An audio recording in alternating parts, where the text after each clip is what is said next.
Joining us now with reaction, Arkansas Senator Tom Cotton.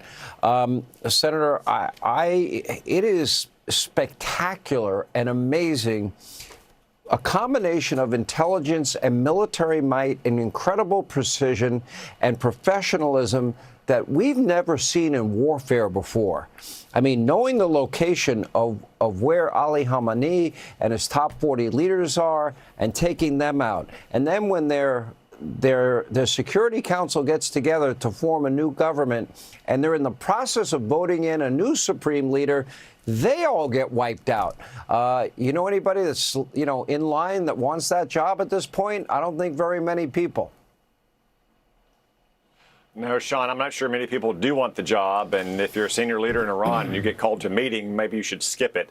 It is an incredible display of skill and bravery and ingenuity by our military and our intelligence agencies. We haven't seen anything like this, Sean, in 2 months since we did it in Venezuela to Nicolas Maduro.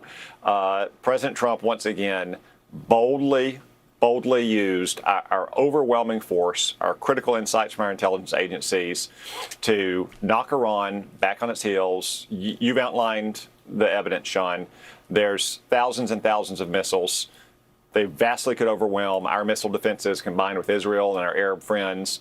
This was an absolutely necessary decision. I commend President Trump for taking it. And Iran doesn't have nearly as many missiles anymore. We've seen the rates of fire falling significantly. It's still a serious risk. Our troops are still at danger. This is still probably going to take weeks, not days, but it's been a striking success here in the first few days of this campaign. All of this in keeping, Senator, with the Trump doctrine. No forever wars, no boots on the ground, although they have to leave that option open just in case. But more importantly, surgical strikes to avoid threats before they become untenable.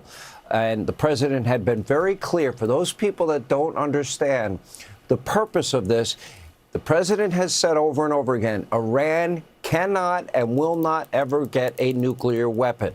However, on the other side of it, it's going to be up to the people of Iran to determine their destiny, correct?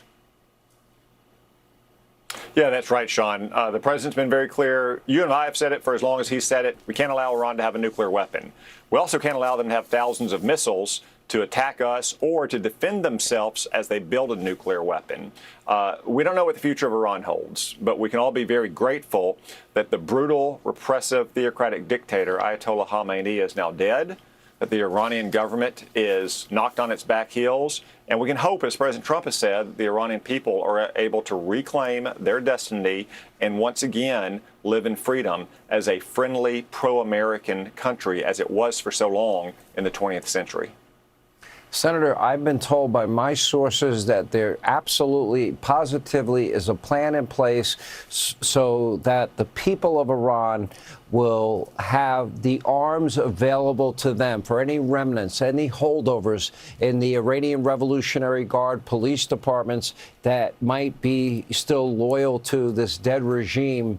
In other words, they will not be without an ability to fight back. They were mowed down by the tens of thousands. Is that the right tack to you?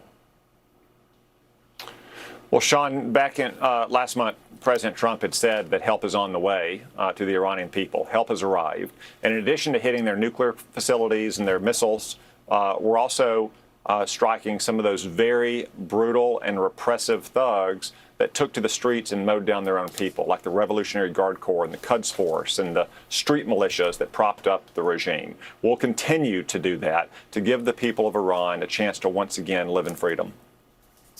All right, Senator Tom Cotton of Arkansas. By the way, congratulations on your primary win. You had a lot of competition, and it was very hard. I think you only got like 80% of the vote. I'm glad you were able to squeak that through. We appreciate you, Senator.